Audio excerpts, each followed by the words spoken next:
नमस्कार। आपका वामिका अकेडमी पर स्वागत है। नया चैप्टर स्टार्ट होगा इस वीडियो के माध्यम से। ठीक है, बहुत ही महत्वपूर्ण चैप्टर है, यानी ऑडिट रिपोर्ट के बारे में बात करेंगे। यानी ऑडिटर द्वारा समस्त कार्य कंप्लीट करने के बाद में सभी अकाउंट्स की, बैलेंस शीट की, एक्सेट्रा जो भी डॉक्यूमेंट्स या एविडेंस उसे चेक करना है। चेक करने के बाद में जो अपनी रिपोर्ट देता है उसी को ही फाइनल रिपोर्ट कहते हैं या ऑडिट रिपोर्ट कहा जाता है। ठीक है, तो इस वीडियो के माध्यम से बात करेंगे कि इसका इंट्रोडक्शन देखेंगे, फिर इसका ऑब्जेक्ट क्या होता है, कंटेंट्स ऑफ ऑडिट रिपोर्ट क्या क्या होता है, टाइप्स ऑफ ऑडिट रिपोर्ट यानी clean, qualified, features of good report के बारे में बात करेंगे। ठीक है, तो आपका ये ऑडिट रिपोर्ट वाला चैप्टर स्टार्ट करेंगे। तो इससे पहले आपके ऑडिट में 12 चैप्टर कंप्लीट हो चुके हैं। ठीक है, यानी क्या क्या कंप्लीट कर चुके हैं, एक तो बेसिक इंट्रोडक्शन देख चुके हैं, ऑडिट का types and conduct of audit देख चुके हैं, इसके अलावा आपका ऑडिट प्रोग्राम देख चुके हैं, इंटरनल चेक के बारे में बात कर चुके हैं, वाउचिंग पढ़ चुके हैं, verification and valuation of assets देख चुके हैं, फिर verification and valuation of liabilities देख चुके हैं, कंसेप्ट ऑफ इन्वेस्टिगेशन देख चुके हैं, features and causes of investigation के बारे में बात हो चुकी है, principle and stage of investigation के बारे में बात हो चुकी है, और कंपनी ऑडिटर फर्स्ट और कंपनी ऑडिटर सेकंड वाले 2 चैप्टर है, उसमें जो उसकी ड्यूटीज है, लायबिलिटीज है, एक्सेट्रा, उसके बारे में बात हो चुकी है। और अब इस वीडियो के माध्यम से बात करेंगे ऑडिट रिपोर्ट की, यानी 13वें नंबर का आपका चैप्टर है। ठीक है, यानी 13वां चैप्टर है। तो 12 ऑलरेडी कंप्लीट हो चुके हैं, 13वां इस वीडियो के माध्यम से कंप्लीट कर लेंगे। और इसके अलावा आपका 4 रिमेनिंग चैप्टर और है। ठीक है, उनको भी नेक्स्ट जो भी वीडियो क्लासेज आएगी उनको कंप्लीट करेंगे, जिसमें आपके रिमेनिंग चैप्टर है अभी standard setting process and guidance notes के बारे में बात करेंगे, फिर auditing and assurance standard board in India के बारे में बात करेंगे, और फिर लास्ट में बात करेंगे, यानी सेकंड लास्ट चैप्टर रहेगा international auditing and assurance standard board के बारे में बात करेंगे, और जो लास्ट चैप्टर रहेगा रिप्रेजेंटेशन बाय मैनेजमेंट के बारे में बात करेंगे। ठीक है, तो अब चैप्टर को स्टार्ट करते हैं इसको। ऑडिट रिपोर्ट के बारे में बात करेंगे, यानी परिचय, लेखा परीक्षा रिपोर्ट के उद्देश्य, लेखा परीक्षा रिपोर्ट की विषय वस्तु, लेखा परीक्षा रिपोर्ट के प्रकार, स्वच्छ रिपोर्ट और योग्य रिपोर्ट, और अच्छी लेखा परीक्षा रिपोर्ट की क्या विशेषताएं होती है उसके बारे में बात करते हैं। ठीक है, अच्छा चैप्टर है, यानी निचोड़ है पूरा चैप्टर का ये। इंट्रोडक्शन।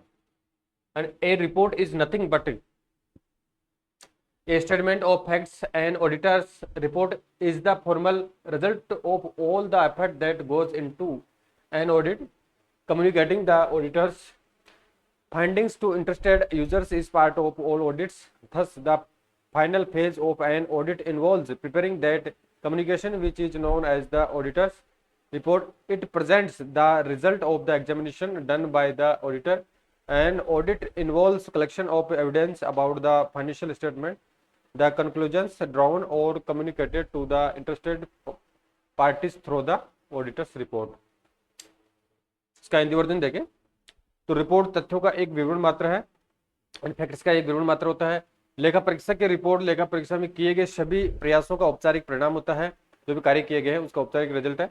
लेखा परीक्षकों के निष्कर्षों को संबंधित पक्षों तक पहुंचाना सभी लेखा परीक्षाओं का एक हिस्सा होता है, यानी जो भी उसके स्टॉक होल्डर हैं, जो भी उसके जिस कंपनी, संस्था, व्यक्ति द्वारा ऑडिट करवाई गई है, तो उस व्यक्ति तक पहुंचाना उसका कर्तव्य होता है, ड्यूटी जो होता है। इस प्रकार लेखा परीक्षा का अंतिम चरण उस सूचना को तैयार करना है जिसे लेखा परीक्षक की रिपोर्ट के रूप में जाना जाता है। यह लेखा परीक्षक द्वारा किए गए परीक्षण के परिणामों को प्रस्तुत करती है। लेखा परीक्षा में वित्तीय विवरणों के बारे में साक्ष्य एकत्रित करना शामिल है। निकाले गए निष्कर्षों को लेखा परीक्षक की रिपोर्ट के माध्यम से संबंधित पक्षों तक पहुंचाया जाता है। ठीक है, यह तो इंट्रोडक्शन हो गया। एंड जो भी कार्य किया जाता है उसको, जो भी उसके रिलेवेंट पक्षकार है उन तक उस सूचना को, जो भी कार्य किया गया वो पूछना होता है। इसमें एक व्यक्ति है, कौन है, जेसी रॉय। जेसी रॉय के अकॉर्डिंग रिपोर्ट्स में या तो समग्र रूप से वित्तीय विवरणों के संबंध में राय व्यक्त की जानी चाहिए, या यह स्पष्ट किया जाना चाहिए कि कोई राय व्यक्त नहीं की जा सकती, यानी जो भी ओपिनियन है, नेगेटिव या इम्पैक्ट, नेगेटिव या पॉजिटिव जो भी है, यानी क्लीन या जो भी अभी बात करेंगे जो रिपोर्ट है, यानी संशोधित रिपोर्ट और क्लीन रिपोर्ट। जब कोई समग्र राय व्यक्त नहीं की जा सकती तो उसके कारण बताए जाने चाहिए। जो भी अगर वो समग्र यानी क्लीन रिपोर्ट नहीं देता है तो उसमें जो भी कारण है, जो भी कोजेज है, जो भी रीजन है वो उसे शो करना चाहिए। उन सभी मामलों में जहां वित्तीय विवरणों के साथ लेखा परीक्षक का नाम जुड़ा होता है, रिपोर्ट में लेखा परीक्षक द्वारा की गई जांच की प्रकृति यदि कोई हो और उसकी जिम्मेदारी की सीमा का स्पष्ट उल्लेख होना चाहिए। इसके अलावा और व्यक्ति है, कौन है, लैंकास्टर के अकॉर्डिंग लैंकास्टर ऑडिट रिपोर्ट एकत्रित और विचरित तथ्यों का एक विवरण है जिसे इस प्रकार तैयार किया जाता है कि उन व्यक्तियों को स्पष्ट और संक्षिप्त जानकारी प्रदान की जा सके जो पहले से ही रिपोर्ट के विषय वस्तु के पूर्ण तथ्यों से अवगत नहीं है। यानी परिभाषाएं दे रखी है। और दोनों परिभाषाओं का निचोड़ देखें यहाँ पे। इसमें दी गई जानकारी स्पष्ट और संक्षिप्त शब्दों में लिखी जानी चाहिए, इसमें किसी भी प्रकार की अस्पष्टता नहीं होनी चाहिए। इसके अलावा इसमें शामिल तथ्य और जानकारी उन व्यक्तियों तक पहुंचाई जानी चाहिए जिन्हें पूरी जानकारी नहीं है। यानी इसके जो रिपोर्ट जारी की जाती है ऑडिटर द्वारा समस्त कार्य कंप्लीट करने के बाद में ऑडिट रिपोर्ट, तो ऑडिट रिपोर्ट में किसी प्रकार से काटछाट नहीं होनी चाहिए। जो भी फैक्ट्स है, वास्तविकता है, वास्तविकता को ट्रांसपेरेंसी के साथ में उसमें पेश करना चाहिए। ठीक है। अब इंपोर्टेंस ऑफ ऑडिटर्स रिपोर्ट, यानी जो ऑडिटर्स रिपोर्ट होती है, इंकेशन रिपोर्ट होती है, उसका महत्व क्या होता है। तो ऑडिट रिपोर्ट में प्रयुक्त भाषा और शब्द अत्यंत महत्वपूर्ण होते हैं। ऑडिटर की रिपोर्ट का महत्व निम्नलिखित बिंदु से समझा जा सकता है। अब इसका महत्व यानी जो इसका इंपोर्टेंस या महत्व होता है तो क्या क्या होता है वो देखते हैं इनको। तो कंपनी के जो शेयर होल्डर्स होते हैं, इन कंपनी के शेयर धारकों के लिए ऑडिटर की रिपोर्ट अत्यंत आवश्यक होती है, क्योंकि उन्हें कंपनी के बारे में पूरी जानकारी नहीं होती है। जो भी शेयर होल्डर होते हैं, शेयर होल्डर्स को ऑडिट रिपोर्ट से पता चलेगा कि कंपनी में कितना प्रॉफिट हो रहा है। ठीक है, क्या प्रॉफिट एक्चुअल में सही था, जो भी बैलेंस शीट है, बैलेंस शीट में जो भी लाइबिलिटीज दिखाई गई है, जो भी एसेट्स दिखाई गई है, जो कैपिटल दिखाई गई है, वो सही है, काल्पनिक है। इसके अलावा कंपनी के मामलों के बारे में पूरी जानकारी प्रबंधन के पास होती है और वे अपने हित में गलत तस्वीर पेश कर सकते हैं। जो कंपनी की इंटरनल सूचनाएं होती है, जो भी ऑपरेटिंग प्रोसेस होती है, वो सभी डायरेक्टर्स और मैनेजमेंट के पास में होती है। बाहरी एक्सटर्नल लोगों को, इसके जो बाहरी एक्सटर्नल स्टेक होल्डर है, उनको पता नहीं लग पाता है कि कंपनी में क्या चल रहा है। तो ऑडिट रिपोर्ट के माध्यम से इन चीज़ों का सबका पता लगाया जा सकता है। इसके अलावा सरकार को कर लगाने के लिए कंपनी के वित्तीय मामलों पर एक स्वतंत्र राय आवश्यक होती है। सरकार जैसे कॉर्पोरेट टैक्स लगाती है, इनकम टैक्स लगाती है, ठीक है, इसके अलावा अदर टैक्स भी लगाती है। तो उन टैक्सेशन का निर्धारण करने हेतु एक तरीके से ऑडिट रिपोर्ट की आवश्यकता पड़ती है। नेक्स्ट है ऑब्जेक्टिव ऑफ ऑडिट रिपोर्ट के बारे में बात करते हैं। यानी इससे पहले तो इसकी महत्वपूर्णता के बारे में देख चुके हैं, अब इसके उद्देश्य के बारे में देखते हैं। ऑब्जेक्टिव ऑफ ऑडिट रिपोर्ट के बारे में बात करेंगे। तो रिपोर्ट एकत्रित और विचारित तथ्यों का विवरण है, जिसे इस प्रकार तैयार किया जाता है ताकि उन व्यक्तियों को स्पष्ट और संक्षिप्त जानकारी मिल सके जिन्हें रिपोर्ट के विषय से संबंधित सभी तथ्यों की पहले से जानकारी नहीं है। इस संदर्भ में रिपोर्ट तैयार करने के लिए निम्न के उद्देश्य होनी चाहिए। कौन कौन से ऑब्जेक्ट्स है। बिना किसी अनुमान या व्याख्या के तथ्यों का खुलासा करना। इसके अलावा प्रबंधन को कानून के अनुसार आवश्यक पूर्ण और सूचनात्मक खुलासे प्रदान करना। अपनी रिपोर्ट में निष्पक्ष राय देना। जो ऑडिटर होता है उसे अपनी रिपोर्ट में निष्पक्ष राय देनी चाहिए, स्वतंत्र राय देनी चाहिए, किसी के प्रेशर में आके अपना राय व्यक्त नहीं करना चाहिए।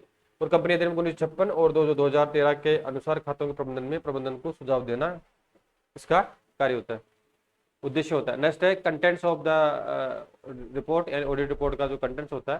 तो धारा 227(2) के अकॉर्डिंग प्रत्येक लेखा परीक्षक को अपने कार्यकाल के दौरान कंपनी की आम बैठक में, जो जनरल मीटिंग होती है, आम बैठक में शेयरधारकों के समक्ष रखे गए खातों, प्रत्येक बैलेंस शीट और लाभ हानि खाते और कानून द्वारा बैलेंस शीट और लाभ हानि खाते का हिस्सा या उससे संलग्न घोषित किए गए प्रत्येक दस्तावेज पर शेयरधारकों को रिपोर्ट प्रस्तुत करना आवश्यक है। लेखा परीक्षक को अपनी रिपोर्ट में यह बताना चाहिए कि क्या क्या बताना चाहिए।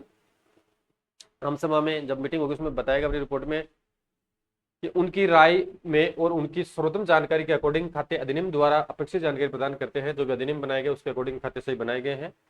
बैलेंस शीट और लाभ हानि खाता वित्तीय वर्ष के अंत में कंपनी की स्थिति का सही और निष्पक्ष चित्रण प्रस्तुत करते हैं। जो बैलेंस शीट है, पेंडल अकाउंट है, वो बिल्कुल ट्रांसपेरेंसी के साथ में बनाया गया है, इसमें किसी प्रकार की कोई काटछाट नहीं की गई है। और इसके अलावा उन्होंने अपने लेखा परीक्षा के उद्देश्य से सभी आवश्यक जानकारी और स्पष्टीकरण प्राप्त कर लिए हैं।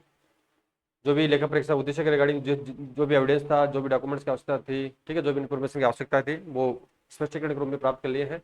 उनकी राय में, यानी ऑडिटर की राय में, कंपनी द्वारा कानून द्वारा अपेक्षित उचित लेखा पुस्तकें रखी गई है, जैसा कि उनके द्वारा उन पुस्तकों की जांच से प्रतीत होता है। और उनके द्वारा दौरा नए की गई शाखाओं, यानी जो भी विदाउट विजिटेड ब्रांचेज है, से उनके लेखा परीक्षा के उद्देश्यों के लिए पर्याप्त उचित रिटर्न प्राप्त हुए हैं। इसके अलावा 5वां पॉइंट है, रिपोर्ट में वर्णित कंपनी की बैलेंस शीट और लाभ हानि खाता लेखा पुस्तकों और रिटर्न के अनुरूप सही पाया गया है। ठीक है। इसके अलावा लेखा परीक्षक की रिपोर्ट में कंपनी अधिनियम 1956 की धारा 227 के खंड 4A के तहत केंद्र सरकार द्वारा निर्दिष्ट मामलों पर भी विवरण शामिल होगा। इस धारा के अकॉर्डिंग लेखा परीक्षक की रिपोर्ट में निर्दिष्ट मामलों पर भी विवरण शामिल होगा। इसके अलावा लेखा परीक्षक की रिपोर्ट में केवल इस आधार पर यह नहीं कहा जाएगा कि कंपनी ने कुछ मामलों का खुलासा नहीं किया है, ठीक है, यानी स्पष्ट रूप से कहना होगा वे मामले ऐसे हैं जिनका खुलासा कंपनी को इस या किसी अन्य अधिनियम में निहित किसी प्रावधान के तहत करने की आवश्यकता नहीं है, और वे प्रावधान कंपनी के बैलेंस शीट और लाभ हानि खाते में निर्दिष्ट होते हैं। इसके अलावा उसे यह भी अंशोर करना चाहिए या सुनिश्चित करना चाहिए कि लाभ और हानि खाता बैलेंस शीट और लेखा परीक्षक की रिपोर्ट के साथ संलग्न है, यानी के साथ इनको एनक्लोज कर देना चाहिए। अब यहाँ से स्टार्ट होता है महत्वपूर्ण, यदि बेसिक देखा टाइप्स ऑफ ऑडिट रिपोर्ट, यानी अंकेक्षण रिपोर्ट के प्रकार। जो अंकेक्षण रिपोर्ट ऑडिटर द्वारा दी जाती है, दो प्रकार की दी जाती है, यानी अंकेक्षण रिपोर्ट के प्रकार। ठीक है, तो यहां से ये इंपॉर्टेंट है। टाइप्स ऑफ ऑडिट रिपोर्ट, यानी ऑडिट रिपोर्ट के प्रकार है। तो रिपोर्ट है दो प्रकार की दी जाती है। कौन सी दी जाती है उसको देखते हैं। पहले इसका इंग्लिश वर्जन देखेंगे, फिर हिंदी देखेंगे। टाइप्स ऑफ ऑडिट रिपोर्ट है तो the auditor's report should contain a clear and written expression of opinion on the financial information. In order to express such an opinion, the auditor should review and assess the conclusions drawn from the audit evidence obtained by him. An opinion may be clean or unqualified, adverse or qualified, or on not being able to formulate an opinion, the report may be short or long. It may be in the form of the letter or mere statement. Usually audit report is prepared in two types. They are, तो audit report होती है वो दो type की होती है usually. एक तो होती है आपकी फर्स्ट होती है क्लीन रिपोर्ट। क्या होती है? CLEAN, यानी क्लीन रिपोर्ट, यानी एक तरह से स्वच्छ रिपोर्ट। क्या हो जाएगी? स्वच्छ रिपोर्ट। ये प्रश्न आ सकता है। तो ऑडिट रिपोर्ट कितने टाइप की होती है? तो क्लीन रिपोर्ट यानी स्वच्छ रिपोर्ट, दूसरी होती है क्वालिफाइड रिपोर्ट। क्या हो जाएगी? Qualified report. ठीक है, अब इनको वन बाय वन देखेंगे, क्लीन और क्वालिफाइड रिपोर्ट को।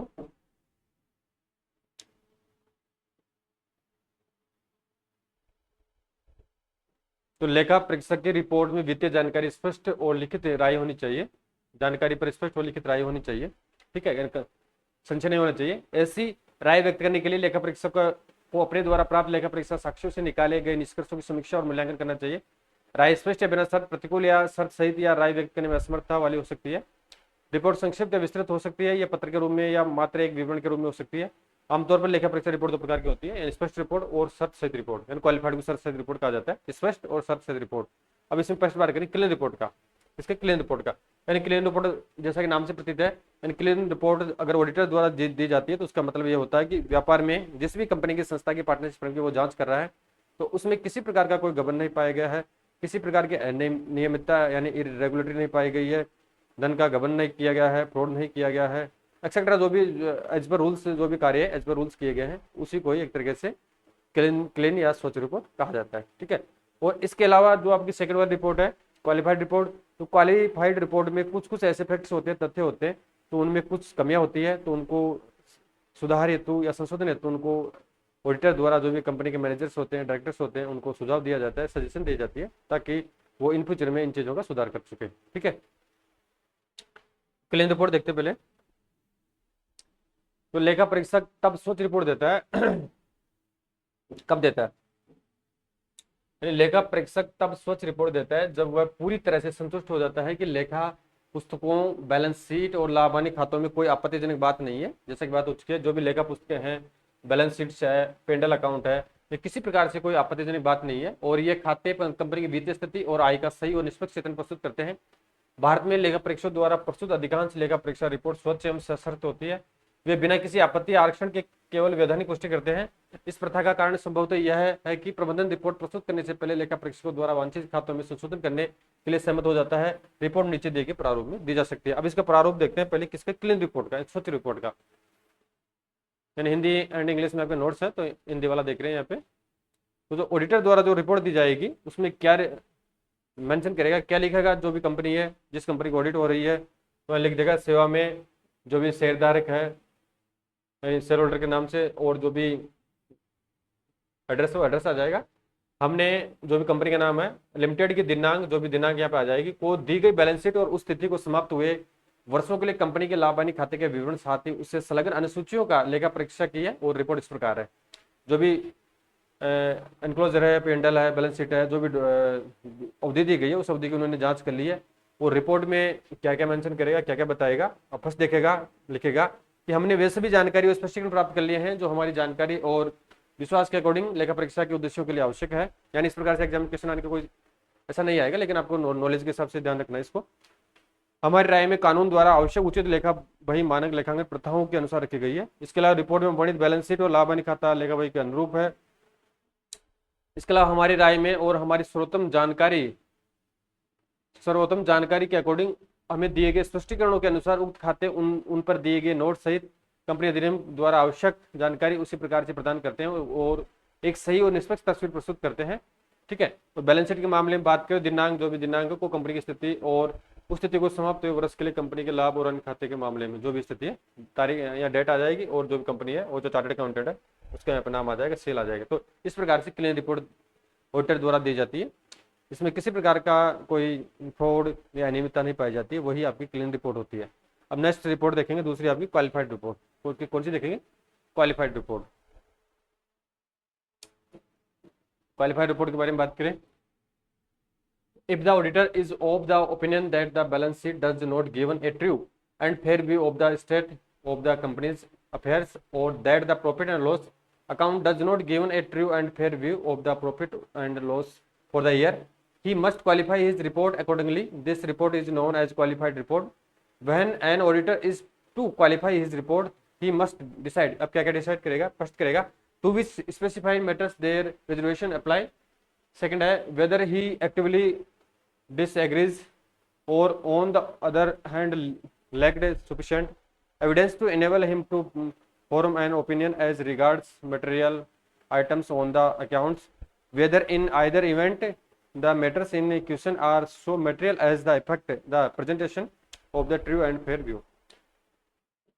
यदि लेखा परीक्षक की राय है कि बैलेंस शीट में कंपनी की स्थिति का सही और निष्पक्ष चित्रण नहीं करती है या लाभ हानि खाता वर्ष के लाभ या हानि का सही और निष्पक्ष चित्रण नहीं करता है, ठीक है, यानी ऑडिटर को पता लगता है, ऑडिटर जांच करने के बाद में ये जो रिपोर्ट तैयार करेगा तो उसमें उसको लगता है कि जो भी बैलेंस शीट है वो निष्पक्ष रूप से चित्रण नहीं कर रही है, लाभानी खाता जो भी लाभानी है वो प्रॉपर्ली ट्रांसपेरेंसी के साथ नहीं बनाया गया है, ठीक है, तो उसे अपनी रिपोर्ट में तदनुसार संशोधन करना होगा। इस रिपोर्ट को संशोधित रिपोर्ट कहा जाता है, एंड क्वालिफाइड रिपोर्ट कहा जाता है। लेखा परीक्षक को अपनी रिपोर्ट में संशोधन करते समय तय करना होगा कि किन विशिष्ट मामलों पर उनकी आपत्तियां लागू होगी, यानी किन विशिष्ट मामलों पर आपत्तियां या किन विशिष्ट तथ्यों में कमियां हैं उनके सुधार हेतु लिखेगा।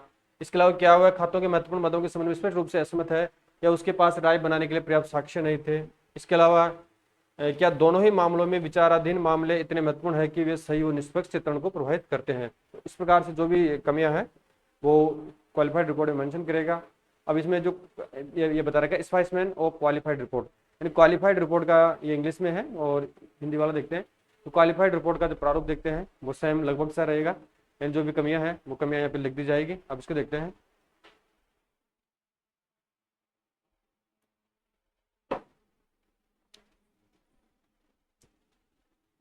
यानी सेवा में शेयर धारकों जो भी शेयर होल्डर्स है एबीसी लिमिटेड, हमने दिनांक जो भी दिनांक है वो जारी एबीसी लिमिटेड के संलग्न बैलेंस शीट और उस स्थिति को समाप्त हुए वर्ष के लाभ हानि खाते का लेखा परीक्षा किया है।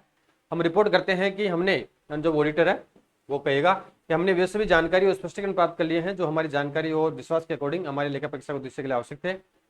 सेकंड लिखेगा हमारी राय में कंपनी द्वारा कानून द्वारा अपेक्षित उचित लेखा, यह जरूरी नहीं कि ऐसा लैंग्वेज होना चाहिए, वो अपने हिसाब से जो भी कमियां हैं वो अपने विवेक के अकॉर्डिंग लिखेगा।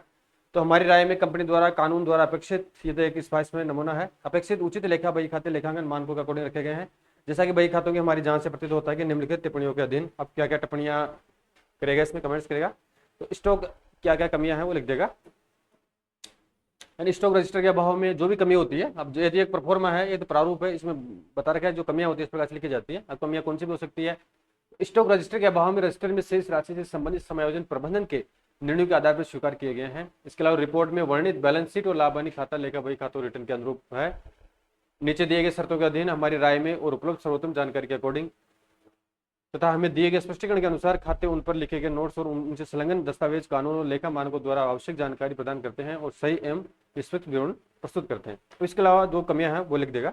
बैलेंस शीट के मामले में दिनांक को कंपनी की स्थिति और जो भी स्थिति वो लिख देगा। लाभ और हानि खाते के मामले में उस स्थिति को समाप्त हुए वर्ष के लाभ जो भी है और अचल परिसंपत्तियों के मूल्यह्रास का प्रावधान अपर्याप्त है। जो भी कमियां हैं वो कमियां इसमें लिख देगा, वही आपकी क्वालिफाइड रिपोर्ट होती है। और जो स्वच्छ रिपोर्ट होती है उसमें किस प्रकार कोई कमी नहीं होती है, दिनांक आ जाएगी, स्थान आ जाएगा, जो भी चार्टर्ड अकाउंटेंट है उसका यहाँ पर नाम आ जाएगा। ठीक है, ये तो हो गया आपकी क्लीन और क्वालिफाइड रिपोर्ट के बारे में बात हो चुकी है। नेक्स्ट देखते हैं features of a good audit report. जो एक गुड जो अच्छी रिपोर्ट होती है उसमें क्या क्या तथ्य मेंशन होने चाहिए वो देखते हैं। Features of a good audit report. First है a good audit report sale state. अब कौन कौन सी विशेषताएं होगी? ए है whether the financial statement are prepared and presented in accordance with generally accepted principle of accounting and accounting जो accounting के जो सामान्य सिद्धांत प्रचलित है उनके अकॉर्डिंग कार्य होना चाहिए। इसके अलावा whether such principle have been consistently followed, whether all the informative disclosures have been adequately covered, an audit report shall contain an expression of an opinion regarding the financial statement. If an opinion cannot be expressed, the reasons thereof must be stated. It shall preferably state an indication of the extent and character of the auditor's examination. Next, it shall disclose all material facts known to the auditor which are not disclosed in the financial statement.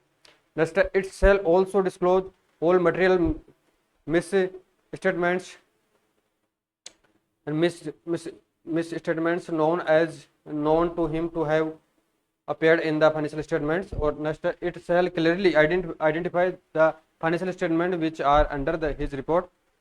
Next आ जाएगा यानी the report shall be addressed to the shareholders who authorize the auditor to examine the audit the accounts.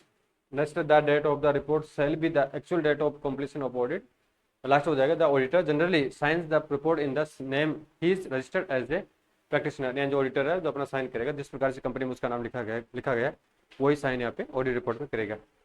अब अच्छी लेखा यानी अच्छी audit की क्या विशेषताएं होगी वो देखते हैं, और एक अच्छी ऑडिट रिपोर्ट की क्या क्या विशेषताएं होनी चाहिए। इंग्लिश वर्जन देख चुके हैं, हिंदी देखते हैं। एक अच्छी लेखा परीक्षा की रिपोर्ट में निम्नलिखित बातें बताई जानी चाहिए। क्या वित्तीय विवरण लेखांकन के सामान्य रूप से स्वीकृत सिद्धांतों के अनुसार तैयार किए गए हैं, प्रस्तुत किए गए हैं? क्या इन सिद्धांतों का निरंतर पालन किया गया है? इसके अलावा क्या सभी सूचनात्मक खुलासे पर्याप्त रूप से शामिल किए गए हैं? इसके अलावा लेखा परीक्षा रिपोर्ट में वित्तीय विवरणों के संबंध में राय व्यक्त की जानी चाहिए। जो भी वित्तीय विवरण है उसके संबंध में राय ओपिनियन व्यक्त की जानी चाहिए ऑडिटर द्वारा। यदि राय व्यक्त नहीं की जा सकती है तो इसके कारण बताए जाने चाहिए। अगर ऑडिटर अपनी राय व्यक्त नहीं कर रहा है, क्लीन या जो भी क्वालिफाइड रिपोर्ट है ओपिनियन व्यक्त नहीं करेगा तो उसके कारण बताना चाहिए। इसमें अधिमानतः लेखा परीक्षा की जांच की सीमा और प्रकृति का संकेत दिया जाना चाहिए। नेक्स्ट है इसमें लेखा परीक्षा को याद सभी महत्वपूर्ण तथ्यों का खुलासा किया जाना चाहिए जो वित्तीय विवरणों में प्रकट नहीं किए गए हैं। इसके अलावा इसमें लेखा परीक्षा को याद सभी महत्वपूर्ण गलत बयानों का भी खुलासा किया जाना चाहिए जो वित्तीय विवरणों में दिखाए गए हैं। जो भी गलत बयान है वो भी रिपोर्ट में आने चाहिए। इसमें उन वित्तीय विवरणों की स्पष्ट पहचान होनी चाहिए जिनकी लेखा परीक्षा की जा रही है। इसके अलावा रिपोर्ट उन शेयरधारकों को संबोधित की जानी चाहिए जिन्होंने लेखा परीक्षक को खातों की जांच और लेखा परीक्षा करने के लिए अधिकृत किया है। यानी रिपोर्ट उन शेयरधारकों यानी जो भी शेयर होल्डर्स है उनको भी संबोधित की जानी चाहिए जिन्होंने लेखा परीक्षक को खातों की जांच और लेखा परीक्षा करने के लिए अधिकृत किया है। जिन व्यक्तियों ने इनको ऑथराइज किया है उनके पास में रिपोर्ट जानी चाहिए। और रिपोर्ट की तिथि लेखा परीक्षा पूर्ण होने की वास्तविक तिथि होगी। जो भी रिपोर्ट की तिथि होगी जिससे लेखा परीक्षा का कार्यक्रम कंप्लीट होता है, ठीक है, तो वही रियल डेट होगी। लेखा परीक्षक यह है, लेखा परीक्षक आमतौर पर यानी लेखा ऑडिटर आमतौर पर उस नाम से रिपोर्ट पर हस्ताक्षर करता है जिस नाम से वह एक व्यवसाय के रूप में पंजीकृत है। ठीक है, तो आपका जो चैप्टर है ऑडिट रिपोर्ट वो इस वीडियो में कंप्लीट हो चुका है। वीडियो कंप्लीट हो चुका है, ज़्यादा बड़ा चैप्टर नहीं था। पहले इसका ऑडिट रिपोर्ट का बेसिक देखा था, इसके इंपॉर्टेंस देखे थे, फिर इसका ऑब्जेक्ट देखा था, ऑडिट रिपोर्ट कितने टाइप्स की होती है, क्लीन और क्वालिफाइड होती है। क्लीन की परिभाषा देख चुके हैं, क्वालिफाइड की परिभाषा देख चुके हैं। फिर जो क्लीन रिपोर्ट ऑडिटर द्वारा किस प्रकार से दी जाती है उसका स्पष्टमेंट नमूना देख चुके हैं। और क्वालिफाइड रिपोर्ट ऑडिटर द्वारा किस प्रकार से पेश की जाती है उसका नमूना या स्पष्टमेंट देख चुके हैं। और साथ में एक अच्छी ऑडिट रिपोर्ट में कौन कौन से गुण होने चाहिए उसके बारे में बात कर चुके हैं। तो आपका ये चैप्टर कंप्लीट हो चुका है। ठीक है, यानी इसी वीडियो में कंप्लीट हो चुका है। अब आपके यानी इस वीडियो के साथ में आपके 13 चैप्टर कंप्लीट हो चुके हैं और आपकी 24 क्लासें यानी 24-25 लगभग 25 क्लासें आपकी कंप्लीट हो चुकी है। जिसको भी ऑडिट की क्लासेस चाहिए उसके रिगार्डिंग मैंने JVN junior accountant audit classes के नाम से यूट्यूब चैनल पर यानी वामिका अकेडमी पर एक प्लेलिस्ट बना रखी है। तो सभी क्लासेस आपको एक जगह मिल जाएगी। वो जो रिमेनिंग आपके 4 टॉपिक्स रहे हैं तो उनको ही जल्दी कंप्लीट कर लेंगे। यानी आज आपका 3 जून 2026 हो चुका है, तो आगामी 4-5 दिन में आपका जो भी रिमेनिंग चैप्टर है वो कंप्लीट कर लेंगे। और उसके बाद में आपका नया सब्जेक्ट स्टार्ट करेंगे। फिर मैं आप लोगों से कमेंट लूँगा कि आप कौन से सब्जेक्ट में इंटरेस्टेड है, यानी टैक्स में है या जीएसटी। 2 स्टार्ट करेंगे, या टैक्स करेंगे या जीएसटी करेंगे। और बाद में जो रिमेनिंग आपके पोस्टिंग है, एफएम है, एडवांस अकाउंटेंसी है, एक्सेट्रा जो भी है कंपनी लॉ है, वो आपके जो भी जैसे सब्जेक्ट कंप्लीट होगा उन सब्जेक्ट को 1 बाय 1 स्टार्ट कर देंगे। ठीक है, अगर आपको किसी प्रकार की क्वेरीज हो कमेंट करके जरूर बताएं। धन्यवाद।